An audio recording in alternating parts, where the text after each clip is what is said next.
আমরা পড়েছি, এমন জীবন তুমি করিবে গঠন, মরণে হাসিবে তুমি, কাঁদিবে ভুবন।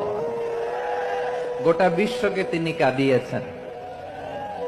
আল্লামা যখন ইন্তেকাল করলেন, আমি তখন মালয়েশিয়া থেকে যুক্তরাষ্ট্রে একটা কনফারেন্সে যোগ দিতে যাচ্ছি, কাতার এয়ারলাইন্সে। মালয়েশিয়া থেকে দোহাতে নামলাম।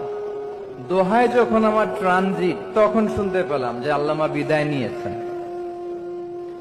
সোশ্যাল মিডিয়ায় শুনে বিশ্বাস করতে পারলাম না। মুহূর্তের মধ্যেই মাসুদ সাইদি ভাইকে মেসেজ করলাম, উনি কোনো উত্তর দিতে পারলেন না।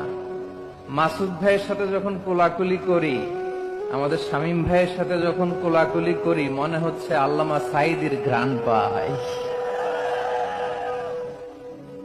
শরীরটা লিটারালি কাঁপছিল, নিজেকে মানাতে পারছিলাম না, বিশ্বাস করতে পারছিলাম যে আসলে আল্লামা বিদায় নিয়েছেন। ইন দ্য মিন টাইম আমার সেকেন্ড ফ্লাইট দোহা টু নিউ ইয়র্ক, 12 ঘন্টার ফ্লাইটে উঠলাম।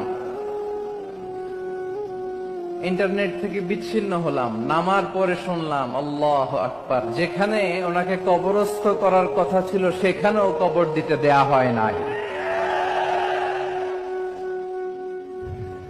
ছবিগুলো দেখতে লাগলাম, হাসিমাখা মুখ, হাসিমাখা নিথর দেহটা, মরণে হাসিবে তুমি, কাঁদিবে ভুবন।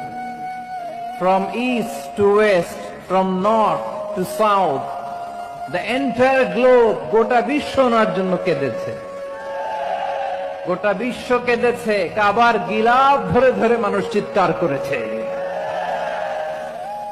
এর চেয়ে শ্রেষ্ঠ মৃত্যু কি আর হতে পারে?